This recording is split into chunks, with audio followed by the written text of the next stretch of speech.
¿Por qué no hace un fuerte aplauso a nuestro Dios? Dios es bueno.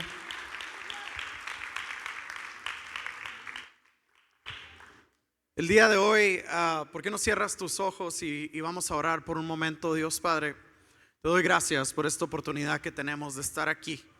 Qué privilegio tan hermoso, tanta gente anhelando poder estar en tu casa libremente, aquí en tu iglesia, cantando o en tu casa en general, Dios Padre, y no puede. Nosotros tenemos este privilegio y lo queremos aprovechar al máximo. Hoy, Dios Padre, entregamos este tiempo para ti. Sé tú hablando a través de tu palabra a cada uno de nosotros, en el nombre de Jesús. Amén, amén y amén. Voltea con la persona que está ahí a tu lado y dile: qué bueno que estás aquí. Vamos, qué bueno que estás aquí, qué bueno que viniste hoy. Estamos estudiando el libro de Hebreos y hasta este momento ha estado bien bueno, ha estado tremendo, ha habido palabra muy puntual.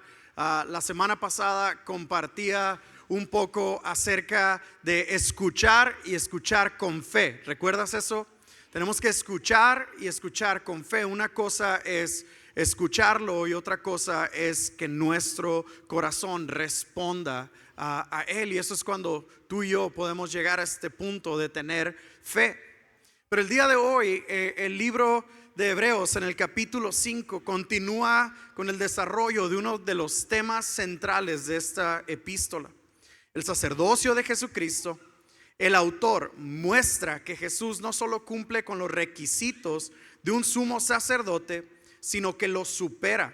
Además, se introduce la figura de Melquisedec. Di conmigo, Melquisedec, que será ampliada más adelante, y se advierte a los creyentes sobre su falta de madurez espiritual. Así que abróchate el cinturón en esta tarde. Este capítulo está bien bueno, ¿ok? Tiene mucha información que tú y yo necesitamos entender. Tiene mucha información que tú y yo necesitamos comprender y así, de esa manera termina este capítulo. Pero vamos a comenzar en el versículo 1 de Hebreos capítulo 5. Porque todo sumo sacerdote tomado de entre los hombres es constituido a favor de los hombres en lo que a Dios se refiere, para que presente ¿qué? Ofrendas y sacrificios por los pecados. Entonces, ¿qué estamos viendo aquí? Aquí, si tú recuerdas, el capítulo anterior termina diciendo: puedes venir confiadamente ante el trono de la gracia para que encuentres misericordia y encuentres el oportuno socorro, ¿no es cierto? Y te dice: tienes un sumo sacerdote en Jesús que se preocupa por ti y que te entiende, que ha padecido las cosas que tú has padecido. Así termina el capítulo 4. Pero entonces ahora nos lleva un poco más atrás, ¿ok?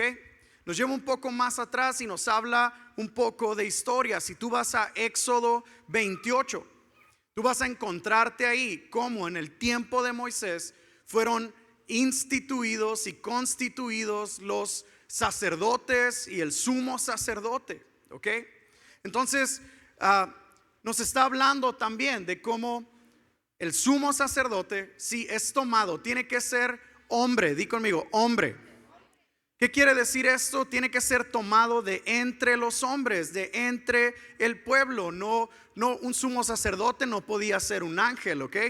Un sumo sacerdote no podía, era alguien que era tomado de entre el pueblo, pero ojo, no era alguien que elegía el pueblo, ¿ok? No era como que, ok, vamos a hacer elecciones y hoy vamos a escoger al sumo sacerdote. No, había reglas muy específicas. Tenía que venir de la tribu de Leví, ¿no es cierto? Tenía que venir y ser descendiente de Abraham. Tenía que, y tú vete a Éxodo 28 y después chécate todo Levítico, que son puras leyes y puras instrucciones. Pero ahí viene bien a detalle. Aquí nos hace referencia él. Y ojo, el sumo sacerdote estaba, de acuerdo a lo que dice ahí, a favor de ¿quién? ¿A favor de quién? De los hombres. Di conmigo, de los hombres. Ahí dice, y te la puse bien fácil, ¿eh? Ahí está, puro en medio. A favor de los hombres. ¿Qué quiere decir esto? Que una vez al año este sumo sacerdote hacía un ritual de purificación para los pecados que él había cometido, y después de esto él iba y se presentaba delante de la presencia de Dios y presentaba sacrificio por todo el pueblo. Y escucha esto, para cubrir, ¿ok?, la cuota que se necesitaba cubrir para ese año. Entonces el sumo sacerdote presentaba una ofrenda de sacrificio para cubrir los pecados. Después viene Jesús, y no solamente es nuestro gran sumo sacerdote, sino que Él no solo cubre nuestros pecados, sino que nos salva del pecado, no solo cubriéndolo, sino quitándolo de en medio. ¿Cuántos dicen amén? Venciéndolo en la cruz del Calvario. Por eso hay sumo sacerdote en la Biblia, pero Jesús viene a ser de entre los hombres, ¿recuerdas? Siendo completamente hombre, siendo completamente Dios.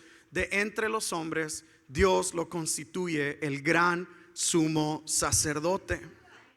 Pero me llama mucho la atención que esto termina con esta frase, este versículo 1, diciendo: para que presente ofrendas y sacrificios por los pecados. Y yo quiero que pongas atención a esto. No todos los rituales de presentar un sacrificio era para perdón de pecados. En ocasiones también hacían estos sacrificios y estos rituales como una forma de ofrenda de gratitud a Dios. Puedes venir con una ofrenda de gratitud, pero Jesús fue el que dio el sacrificio para salvación y perdón de pecados. ¿Cuántos dicen amén? Aquí hay algo muy interesante, y entre las cosas yo te quiero recomendar. Hay muchas bibliotecas de muchos comentarios. Hay muchos diferentes Biblias con comentarios. Yo aquí tengo una muy buena, muy bonita. Trae cosas muy específicas que tal vez no te encuentras en otras partes. Pero si tú quieres más a detalle, hay un programa, y salía antes en el radio y ahora está en todas las plataformas de podcast y de videos en YouTube y todo esto. Pero busca el doctor J. Vernon McGee, ¿ok? Y te va a dar una clase. Si lo que venimos y estudiamos aquí en 35 minutos, este hombre se avienta 40 minutos en cada versículo, ¿ok? Aprendes y aprendes. Y ahorita voy a regresar a este punto nuevamente, pero quiero decirte algo. Estaba a favor de los hombres. ¿Estás conmigo todavía? ¿Qué quiere decir esto? Que en ese tiempo, en ese momento y en el tiempo de Moisés, el sumo sacerdote era Aarón. Y entonces él presentaba este sacrificio para el pueblo, ¿no es cierto? Se presentaba a favor de los hombres. Y había perdón, se cubría el pecado por ese tiempo definido, y después tenía que haber otro sacrificio, y después pasaba un año y tenía que haber otro sacrificio. Ahora, hay profetas, ¿no es cierto? Di conmigo, hay profetas. Y en aquel tiempo había profetas, y Dios hablaba a través de los profetas. El profeta hablaba de parte de Dios para los hombres. ¿Estás conmigo? Pero el sumo sacerdote era de parte de los hombres para Dios. ¿Puedes mirar esa diferencia? Me llamaba mucho la atención cuando yo escuchaba esto, cuando podía notar esta diferencia. A favor de los hombres, el sumo sacerdote representaba al hombre delante de Dios. Vamos al versículo 2. Para que se muestre, ¿cómo dice ahí? Para que se muestre paciente con los ignorantes y extraviados, puesto que él también está rodeado de debilidad. ¿Qué quiere decir esto? Estaba el sumo sacerdote, estaba ahí, te lo acabo de decir hace un momento. Él también tenía que presentar, ¿ok? Él tenía que presentar un sacrificio por él mismo antes de poderse presentar y representar a los hombres. ¿Qué quiere decir esto? Al igual que tú y yo, era una persona sí escogida por Dios, elegida por Dios, pero una persona que estaba rodeada de debilidades, así como tú y yo, aunque no digas amén. Idealmente el sumo sacerdote era más que un cortador de carne, ¿ok? No era el carnicero del pueblo, ¿ok? Que ofrecía animales para el sacrificio. Él también se mostraría paciente con los ignorantes y extraviados. ¿Qué quiere decir esto? Que a él al estar rodeado de debilidades, podía entender a sus compañeros, a sus amigos, y podía mostrarse paciente. Leía algo que me llamaba mucho la atención. La mayoría del pueblo sí estaba preocupada porque Moisés había fallecido. Pero la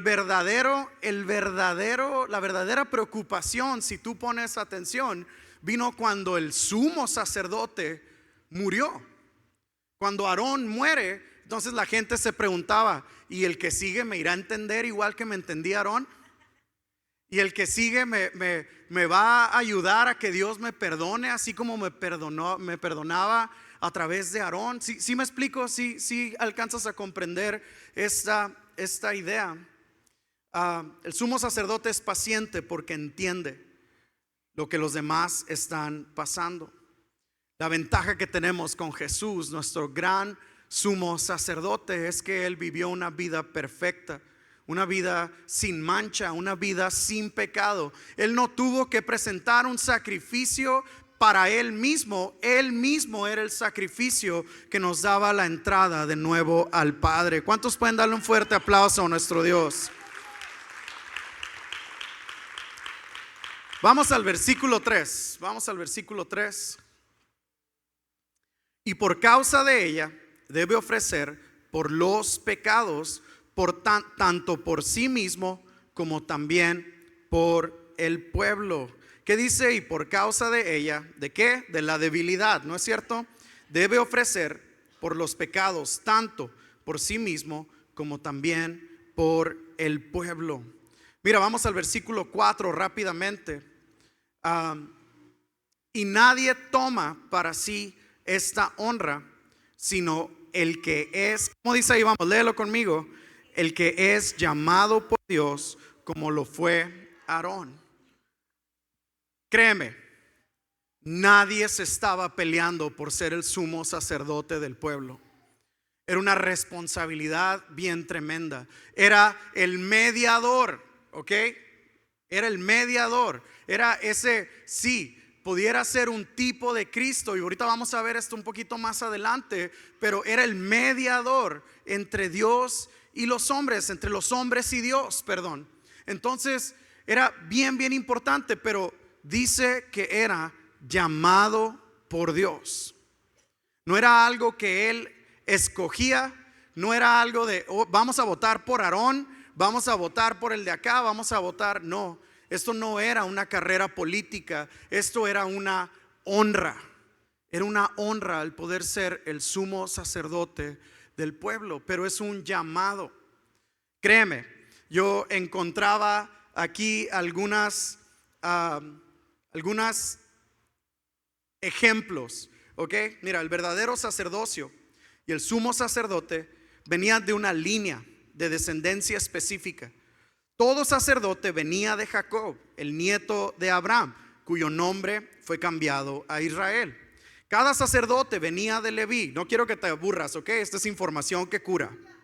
Uno de los 12 hijos de Israel. Dios apartó la tribu de Leví como una tribu comprometida con su servicio y como representantes de toda la nación. Puedes ir a Éxodo 13, puedes ir a Números 3 y encontrarse todo esto. Los hijos fueron Gersón, Coat y Merari. Eran 3 hijos de Leví.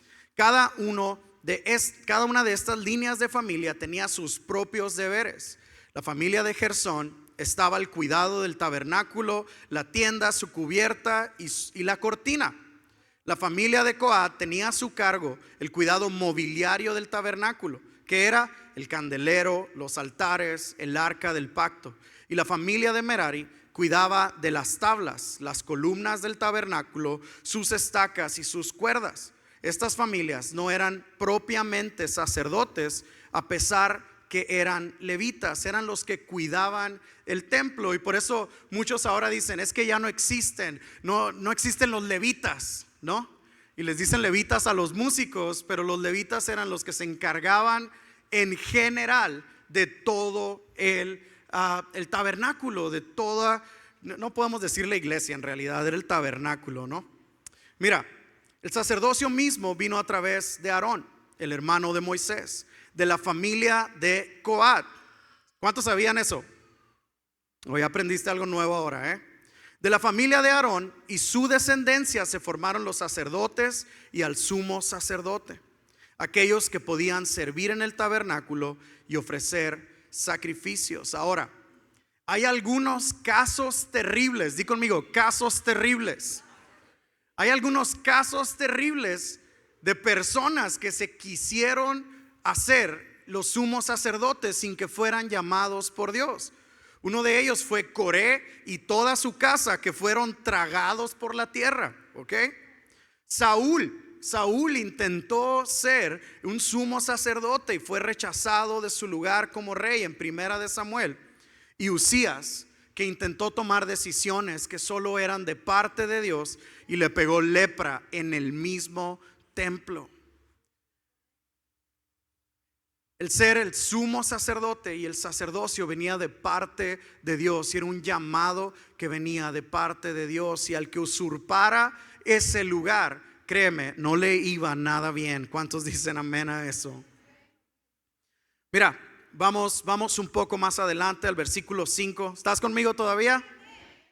Versículo 5 dice, así tampoco Cristo se glorificó a sí mismo haciéndose sumo sacerdote, sino él que le dijo, tú eres mi hijo, yo te he engendrado hoy. Y ahí es una mezcla muy hermosa. Y si estás siguiendo, siguiendo esta línea, está hablándonos y está haciendo un contraste y una comparación entre el sacerdote y el gran sumo sacerdote del que nos habló en el capítulo pasado, que es Cristo Jesús. Pero en el Salmos 2:7, y lo puedes buscar ahí en tu Biblia, dice esto: yo publicaré el decreto, Jehová me ha dicho, mi hijo eres, yo te engendré hoy. Y entonces este versículo es una mezcla hermosa del Salmo 2:7 y el Salmo 110:4, que dice, juró Jehová y no se arrepentirá, tú eres sacerdote para siempre según el orden de Melquisedec. Ahora, yo te he engendrado hoy se refiere a la resurrección de Jesús de entre los muertos. En ese tiempo él asumió por completo su rol como nuestro sumo sacerdote, habiendo sido ¿qué? Perfeccionado. Di conmigo, perfeccionado. Ningún otro sacerdote había sido nombrado como sacerdote para siempre. Sin embargo, cuando tú escuchas las profecías acerca de Jesús en Isaías 9:6, ¿no es cierto? Un niño nos es nacido, un hijo nos es dado, y su nombre llevará ¿qué? Admirable, consejero, Dios fuerte, Padre eterno, príncipe de paz.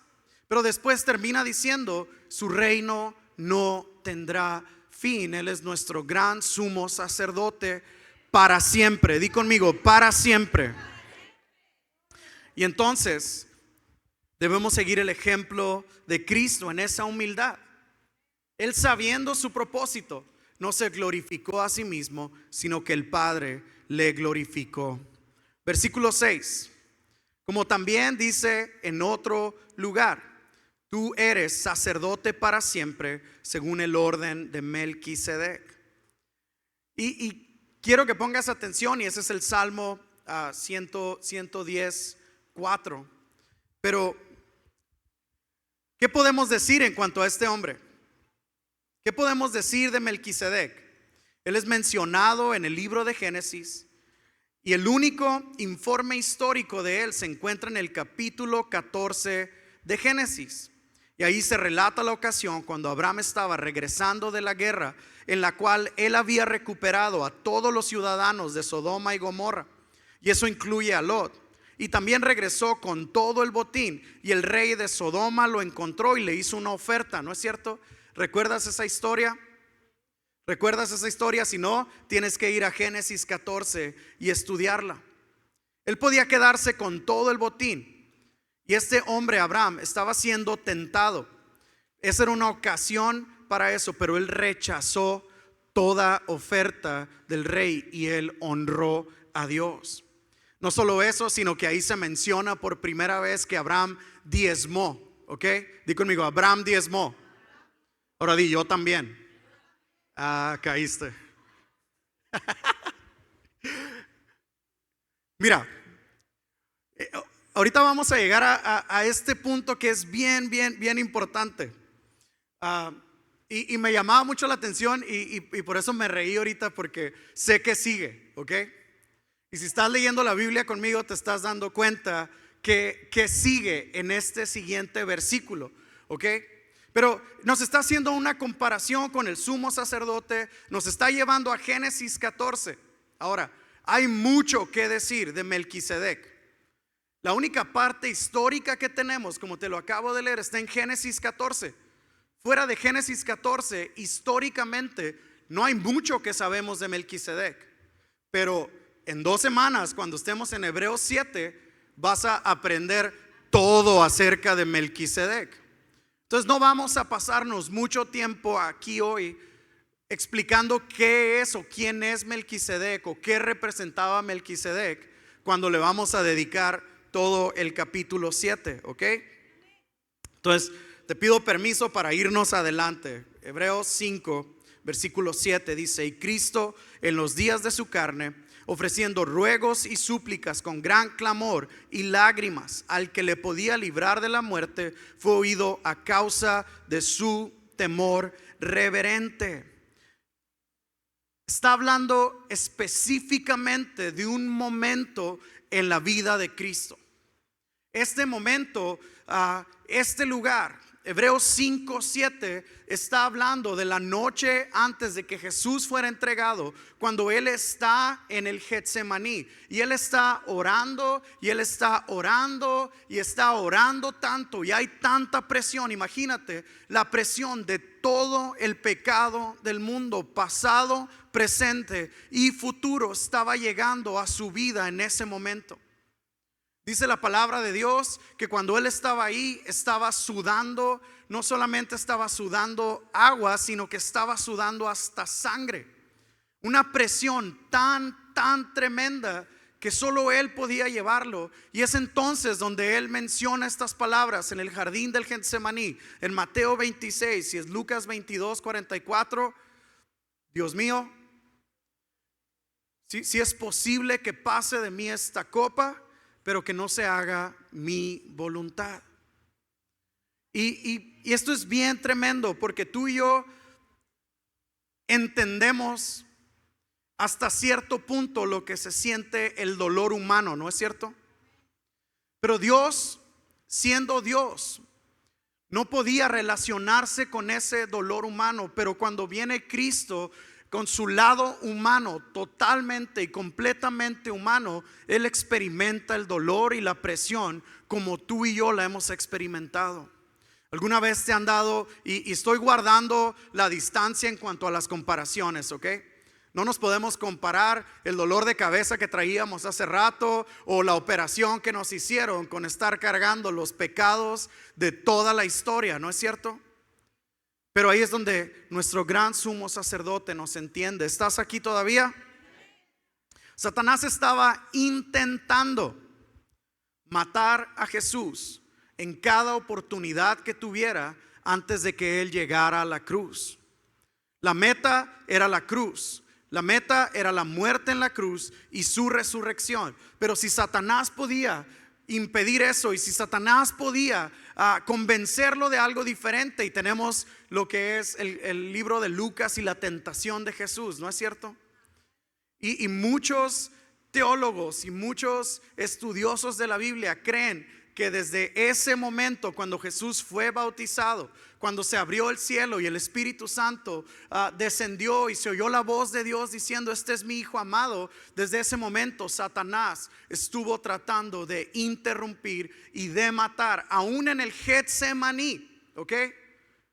Muchos teólogos no están hablando y no se está hablando de que no quería ir a la cruz y morir por ti y por mí. Estaba diciendo: no permitas que Satanás me quite la vida en este momento antes de cumplir con mi propósito. Y podemos estudiar y puedes ir, y ahora yo te la dejo de tarea, ¿ok? Yo te la dejo de tarea. Pero en ese momento era ese lugar en el Getsemaní. ¿Para qué era todo esto? Versículo 8. Y aunque era hijo, por lo que padeció, ¿qué dice? ¿Qué aprendió? Y quiero que entendamos algo. Hay una unión en la vida de Jesús como no ha habido ni habrá en nadie más. Hay una unión de un ser que es completamente Dios y un ser que es completamente humano. Y está hablando de aprender la obediencia, ¿ok? En este lado humano. Él lo conocía todo, él sabía todo, él sabía lo que iba a pasar, él sabía exactamente hacia dónde iba, pero ahora con su ejemplo nos enseña a ti y a mí a ser obedientes. ¿Cuántos dicen amén? Jesús no pasó como tú y como yo, ¿ok? Bueno, voy a hablar de mí. Jesús no pasó como yo de la desobediencia a la obediencia. ¿Estás conmigo? Jesús pasó de la obediencia a través del sufrimiento a aprender más obediencia. Tú y yo estamos en un camino donde hemos sido bien desobedientes y no ocupas decir amén a eso, ¿ok? Hemos sido bien desobedientes y estamos aprendiendo a ser obedientes. Estamos aprendiendo, algunos aprendimos a la mala, ¿no es cierto? ¿Qué es la desobediencia y sus consecuencias? Y decimos: ya no me vuelve a pasar, mejor obedezco. Jesús no ocupó pasar por eso, pero sí pasó por un momento de sufrimiento para llegar a ser obediente hasta la muerte y muerte de cruz. Jesús no aprendió cómo obedecer. Jesús aprendió lo que implica la obediencia. ¿Estás conmigo? La obediencia no la aprendes de alguien más. La obediencia la aprendes con la experiencia. ¿Cuántos dicen amén a eso? Mira, aunque Cristo era divino, experimentó la obediencia a través del sufrimiento. Versículo 9. Vámonos un poquito más rápido porque ya vi qué horas son. Y habiendo sido perfeccionado, vamos, di eso conmigo. Y habiendo sido perfeccionado, vino a ser autor de eterna salvación para todos los que obedecen. Vamos, dáselo bien fuerte porque es para Dios. Y ahí está nuestra esperanza. No es por obras para que nadie se gloríe, es su sacrificio y ahora yo solo tengo que obedecer a ese sacrificio. Pero ahí viene como un gloria a Dios, qué hermoso, nos da vida eterna para salvación a todos los que obedecen. Mantente obedeciendo, escucha con fe y mantente en obediencia.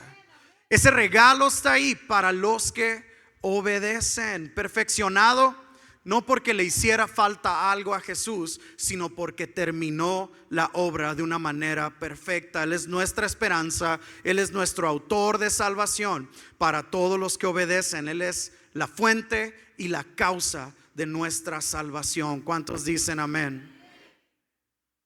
En este sentido, todos los que obedecen se usa para describir todos los que creen en Él, lo que simplemente asume que los creyentes vamos a obedecer. ¿Cuántos dicen amén? Versículo 10. Y fue declarado por Dios como sumo sacerdote según el orden de Melquisedec, y entonces viene con un sacrificio una vez y para siempre y nos da entrada al Padre nuevamente. Y ya no ocupamos un sumo sacerdote porque tenemos al gran sumo sacerdote que nos da entrada para el Padre. Él es el único mediador entre Dios y los hombres. Te voy a decir algo que puede sonar muy controversial, pero no ocupas ir a confesarte con un sacerdote, necesitas ir a confesarte con Jesús. ¿Cuántos dicen amén? No necesitas una figura que esté antes de Cristo. Es Cristo lo único que necesitas, porque Él es el camino, Él es la verdad y Él es la vida. ¿Cuántos dicen amén? Él fue declarado por Dios sumo sacerdote. Y si recuerdas, es ese mismo orden que nos había hablado. No era elegido por los hombres, no era glorificarse a sí mismo, era llamado y puesto por Dios. De esa misma manera es algo no que Él buscó, sino algo a lo que fue llamado. Ya quedan algunos versículos, pero si te soy honesto, son los más buenos. ¿Ok? Acerca de esto, acaba de decir que hizo a Jesús como sumo sacerdote según el orden de Melquisedec. Y esto es lo que me daba mucha risa, ¿ok? Yo lo leía, se lo platicaba a mi esposa y me daba mucha risa y me daba mucha curiosidad, ¿ok? ¿Qué dice este versículo? El versículo 11. Acerca de esto tenemos mucho que decir. Di conmigo, mucho que decir. Y ahora di, y difícil de explicar. Imagínate si Él lo estaba escribiendo y está escribiendo que es difícil de explicar. ¿Qué esperas de mí? Nos sentimos totalmente, escucha esto, inadecuados. Y es por la gracia de Dios y por su misericordia nada más que podemos pararnos aquí y tratar con nuestras mejores intenciones de entender lo que Jesús y lo que Dios nos está diciendo en su palabra. Pero si el mismo autor está diciendo que tiene mucho que decir, que es difícil de explicar, ¿qué tenemos que hacer? Poner más atención todavía. ¿Cuántos dicen amén? ¿Por qué dice esto? Por cuanto os habéis hecho, vamos, léelo bien fuerte, tardos para oír. Entonces, ¿el problema es el mensaje o el problema es el oyente? Yo soy el problema. Yo soy el problema. Y si estás diciendo, sí, tú eres el problema, al ratito platicamos allá. Pero en realidad, cuando aceptamos que soy yo el que soy tardo para oír, y que aunque esto fue escrito hace miles de años atrás, sigue aplicando hasta el día de hoy. Seguimos entendiendo que Jesús es nuestro sumo sacerdote. Seguimos entendiendo que tenemos salvación, tenemos vida eterna por medio de Él. Y aún así regresamos al mundo. Aún así regresamos a tomar las decisiones equivocadas. Aún así somos tardos para oír. ¿Estás conmigo todavía? ¿No te has enojado todavía? Esto explica, ¿no? Y ahorita te vas a enojar más. Esto explica por qué el autor no toca el tema de Melquisedec de inmediato. Él pudo haberse metido a Melquisedec en este momento, pum. Te lo explico todo ahorita, pero son tardos para oír. Todavía hay otras cosas que tengo que explicarles antes de llegar a Melquisedec. Tengo que regresar a lo básico. Di conmigo, no hay nada malo en lo básico. Por eso me he visto de negro todo el tiempo. No hay nada malo en lo básico, ¿ok? Y estoy hablando de conocer la palabra de Dios. No hay nada malo en lo básico, en revisar lo básico, en entender lo básico, pero no puedes quedarte solo ahí. ¿Estás conmigo? Tienes que tener esa hambre de más. Tienes que querer más, y mientras más vas a su palabra, más quieres, más encuentras, más conoces, más Dios te transforma tu vida. Así funciona este reino en el que tú y yo vivimos y trabajamos. Él teme que la discusión sobre Aarón, Melquisedec y Jesús suene demasiado académica y teórica para sus lectores. Al mismo tiempo, él se da cuenta de que esto habla más sobre lo tardo de los oyentes que del mensaje. Te lo repito, ¿el problema es el mensaje o el problema es el oyente? Yo soy el problema. Yo soy el mensaje está perfecto. El mensaje de la palabra de Dios está claro. Pero a veces me hago como que no lo escucho para pasarla bien. El mensaje no es tardo ni faltante, pero los oyentes sí eran. Y aquí viene una advertencia. Aquí vienen los focos rojos. Aquí es donde te abrochas el cinturón, porque vienen los versículos buenos. ¿Ok? Voltea con la persona que está a tu lado y dile: ¿estás listo? ¿Estás listo? ¿Sí? ¿Estás listo? Es como cuando estás a punto de entrar a una autopista y vienen muchos carros, ¿ok? Estás bien alerta, ¿no es cierto? Estás volteando, le preguntas: ¿viene carro chico? No, dice puro grande, ¿no es cierto? Estás a punto de meterte en esta autopista. ¿Qué quiere decir esto? Y le decía yo a mi esposa y le decía: o sea que estos 5 capítulos solo nos han estado preparando para las verdaderas verdades que nos quiere enseñar la palabra de Dios a través de Hebreos. Y que si hasta ahorita ha sido fuerte, agárrate y tráete un invitado para la otra semana para que no estés sentado solo, ¿ok? Pero quiero decirte esto con todo amor, con toda gracia. Quiero ir por los próximos versículos y que tú puedas entender. El libro de Hebreos te da la información y después te da la aplicación. ¿Recuerdas que te lo dije la semana pasada? El libro de Hebreos te da la información, te hace reflexionar y te hace aplicarlo en tu vida. No seamos tardos para escuchar. ¿Estás conmigo todavía? Vamos, Hebreos 12. Porque debiendo ser ya maestros, después de tanto tiempo, tenéis necesidad de que os vuelva a enseñar cuáles son los primeros rudimentos de las palabras de Dios. Y habéis llegado a ser tales que tenéis necesidad de leche y no de alimento sólido. Si tú eres un nuevo creyente, si todo esto es nuevo para ti, esto es nuevo para ti. Estás aprendiendo algo nuevo y espero con todo mi corazón que podamos ser una iglesia que pueda enseñarte no solamente eso, la palabra, sino a vivir de acuerdo a la palabra de Dios. Pero si tú tienes 5, 10, 15, 20, 30 años, imagínate que yo te dijera: yo tengo 37 años, ¿ok? Jovencito. Yo tengo 37 años. Imagínate que el domingo tú llegas con tus enchiladas con crema. Imagínate que el domingo tú llegas con tus tacos de birria, te sientas enfrente de mí y yo me estoy comiendo un Gerber de plátano, así. ¿Qué pensarías de mí? ¿Qué bebé? ¿Qué niño? ¿No es cierto? Es un hombre de 37 años, ya tendría que estar comiendo comida sólida. Esa Gerber esa papilla de plátano, para no decir marcas,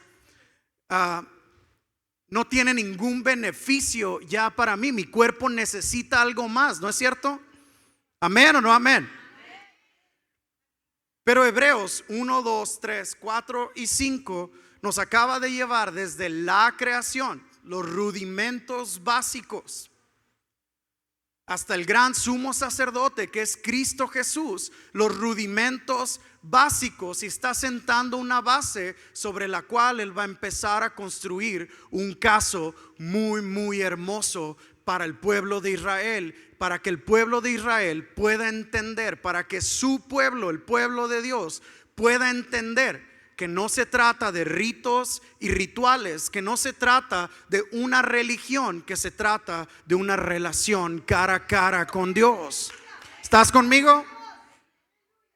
Pero entonces, ¿Qué necesitamos? Es bueno siempre revisar lo básico. Lo básico es necesario, pero no puedes vivir en eso todo el tiempo. Imagínate que tú llegas a la iglesia, tienes 30 años ya en la iglesia, pero vas y te sientas con los niños a aprender junto con ellos acerca de una clase. Tú necesitas estar aquí con nosotros comiendo comida sólida. ¿Cuántos dicen amén?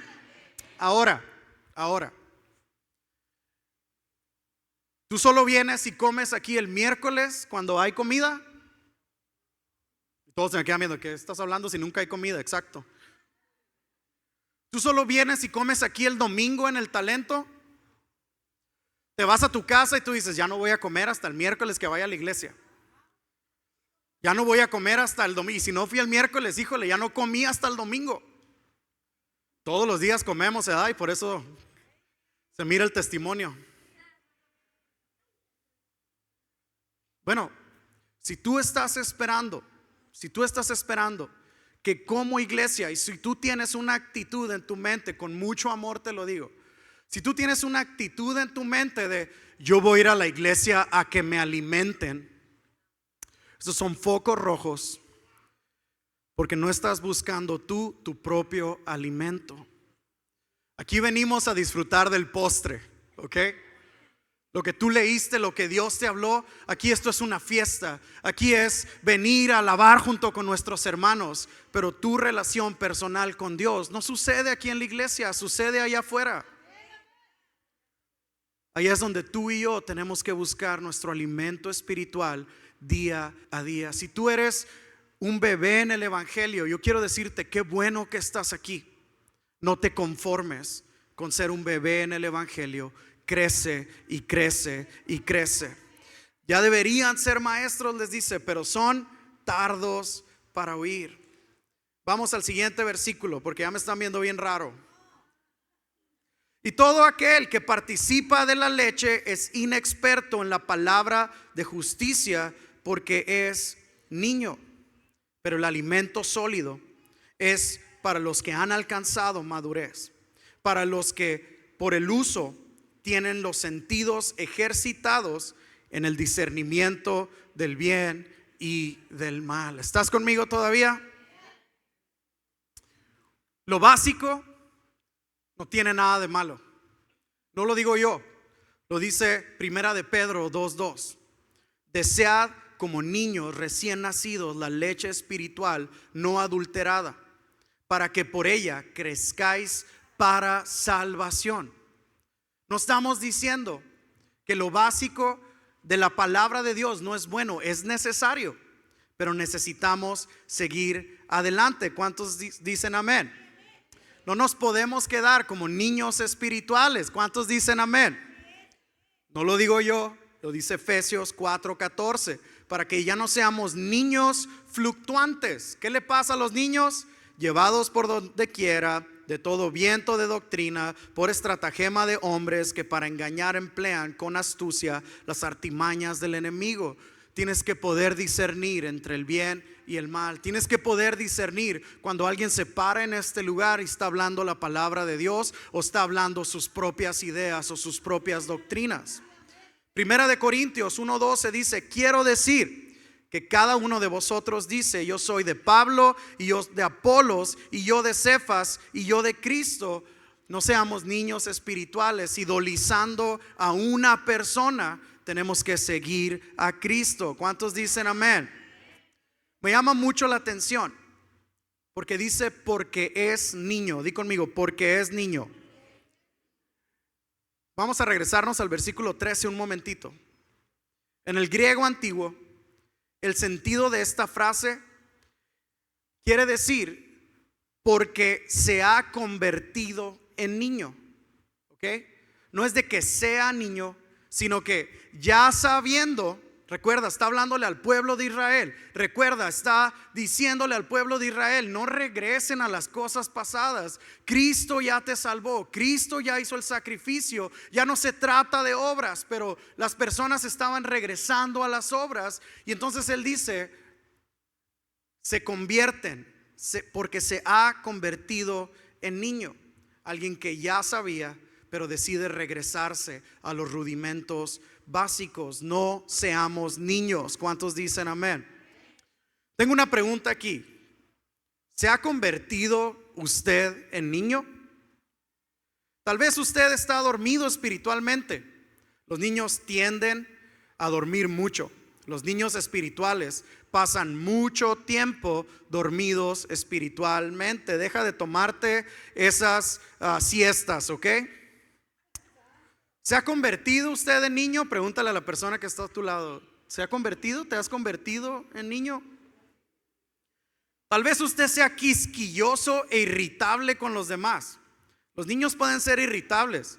Los niños espirituales harán escándalos por cualquier cosita. Me voy a voltear para acá para que no diga que estoy volteando a ver a nadie. Pero es que el pastor no me saludó. Es que el pastor no me mandó mensaje. Es que no hubo humo la semana pasada en la iglesia. No es cierto, nadie se quejó por eso. Pero es que la mesa donde yo me siento siempre estaba ocupada por alguien más. Es que mi silla me la quitaron. Tenemos que concentrarnos en Dios, tenemos que ser maduros, tenemos que crecer en la palabra de Dios. No me saludó, pues lo voy a ir a saludar yo. Me quitó mi silla, pues me siento a un lado de él. Para que se vaya. No, no es cierto. Pero tenemos que ser maduros. Escuchamos historias tras historias donde dices, eso pudo haberse solucionado con madurez. Eso pudo haberse solucionado con madurez. Eso realmente ni siquiera era un problema. Si hubiera madurez, no hubiera escalado a donde escaló. Tenemos que ser maduros. ¿Cuántos dicen amén? Vamos, dáselo bien fuerte.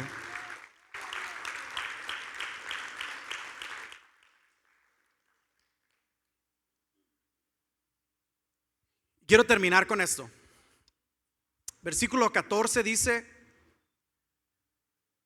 que las personas maduras en el evangelio están ejercitando sus sentidos. Y muchas veces nosotros esperamos un buen resultado sin practicar, ¿no es cierto? Queremos hacer algo y queremos que nos salga bien a la primera. Y yo recuerdo un maestro en la preparatoria me decía, la gente cree que para ser bueno en algo tienes que practicarlo mucho tiempo, porque la práctica hace al maestro, ¿no es cierto? Pero este maestro lo llevaba un poco más allá y decía, no, la perfecta práctica hace al maestro. ¿Qué quiere decir eso? No se trata solo de intentarlo, tenemos que practicarlo. ¿Puedes decir eso conmigo? No se trata de intentarlo, se trata de practicarlo. Y llegará un día en el que eso ya sea parte de ti, de lo que tú eres y de tu ADN. Pero tenemos que ejercitar nuestros sentidos espirituales para discernir entre lo bueno y lo malo. Dos cositas y terminamos. Tenemos el sentido espiritual del gusto, ¿no es cierto? Mira, ¿qué dice Primera de Pedro? Si es que habéis gustado la benignidad del Señor. Gustad y ved que Él es bueno. Jehová, en Salmo 34:8. Tenemos el sentido espiritual del oído. ¿Cuántos dicen amén? Mira lo que dice Isaías 55:3. Oíd y vivirá vuestra alma. El que tiene oído, oiga lo que el Espíritu dice a las iglesias en Apocalipsis. El sentido espiritual de la vista. Abre mis ojos y miraré las maravillas de tu ley, dice Salmo 119. Alumbrando los ojos de vuestro entendimiento, de nuestro corazón, dice Efesios 1. Tenemos el sentido del olfato espiritual. ¿Cuántos dicen amén? Y le hará entender diligentemente el temor de Jehová. No juzgará ni arguirá, porque oigan sus oídos. Estoy lleno, habiendo recibido lo que me enviasteis, que dice Filipenses 4:18, olor fragante. Y tenemos un sentido espiritual del tacto, de sentir. Y tu corazón se enterneció y te humillaste delante de Jehová, dice Segunda de Reyes. por la dureza de su corazón, los cuales, después de que perdieron toda sensibilidad, se entregaron a la lascivia. Efesios 4:18. Tenemos que tener nuestros sentidos espirituales ejercitados. El día de ayer venía con los muchachos y estábamos jugando básquetbol. Y estábamos jugando básquetbol aquí afuera y me di cuenta lo mal ejercitado que estoy. Me di cuenta lo mucho que corre Francisco y Jaciel y cómo no podía alcanzarlos. Y a pesar de que sé cómo jugar, no podía hacer nada contra ellos porque no podía alcanzarlos. Así es nuestra vida espiritual también. Si no estamos ejercitados, créeme, no vamos a poder luchar y nuestros sentidos van a estar atrofiados, o al menos así me sentí yo ayer. ¿Por qué no te pones de pie en esta tarde? Hebreos 5. Hebreos 5 nos presenta a Jesús como el sumo sacerdote perfecto. No según el sistema de Levítico, sino según el orden de ¿quién? De Melquisedec, eterno y sin defecto. Él comprendió nuestras debilidades, ofreció el sacrificio supremo y ahora intercede por nosotros. Pero este capítulo también confronta a los creyentes con una advertencia: el estancamiento espiritual. Dios desea que sus hijos crezcan, maduren y enseñen a otros. Di conmigo, y enseñen a otros. ¿De qué te estás alimentando en esta tarde? ¿De leche espiritual o de comida sólida, hablando de la palabra de Dios? Cristo ya hizo su parte, ahora nos toca a nosotros responder con obediencia. ¿Cuántos dicen amén? Te voy a pedir que cierres tus ojos por un momento. Y lejos de este ser un llamado al altar, yo te hago un llamado a reflexionar en lo que Dios te ha estado hablando y tú has hecho oídos tardos. Porque oídos tardos no quiere decir que no lo estoy escuchando. Estoy diciendo que no quiero hacer caso en este momento. Y tal vez hay algo que Dios está tocando ahí a tu puerta y te está diciendo: sabes que hay un llamado para ti. A lo mejor está llamando a la puerta y te está diciendo: sabes la promesa que hice yo a tu vida desde hace tantos años. A lo mejor está tocando a la puerta, pero nosotros seguimos sin obedecer. El día de hoy es un llamado a la reflexión. Hebreos 5 nos habla del perfecto sacrificio de Jesús en la cruz, pero nos habla de cómo tú y yo podemos ser los perfectos desobedientes. Cambiemos eso, rompamos ese ciclo y seamos obedientes y seamos un ejemplo. ¿Por qué no oramos en esta tarde? Señor, te doy gracias por la oportunidad de abrir tu palabra. A pesar de sentirnos inadecuados, a pesar de sentirnos cortos, a pesar de sentirnos no suficiente, tú eres suficiente, y en medio de nuestra debilidad tú nos hablas y tú te mueves. Dios Padre, el día de hoy tú estás hablando. Hay muchos que han llegado recientemente a conocerte a ti y están en ese momento de aprender esos rudimentos básicos. Permítenos ser esa iglesia que permite y que da esa leche espiritual no adulterada. Permítenos, Dios Padre, también ayudar a crecer y subir esos peldaños que acercan más y más a ti cada día. Ayúdanos a ser esa iglesia que da oportunidades para desarrollar los dones y talentos que tú has depositado en cada uno de mis hermanos, y que puedan llegar a la madurez y puedan enseñar a otros los rudimentos básicos. Que podamos ser discípulos que hacen discípulos para tu honra y para tu gloria, en el nombre de Jesús. Amén, amén y amén. Voltea con la persona que está ahí a tu lado y dile: vamos a crecer juntos. Vamos, pero dilo convencido: vamos a crecer juntos. Vamos a crecer juntos.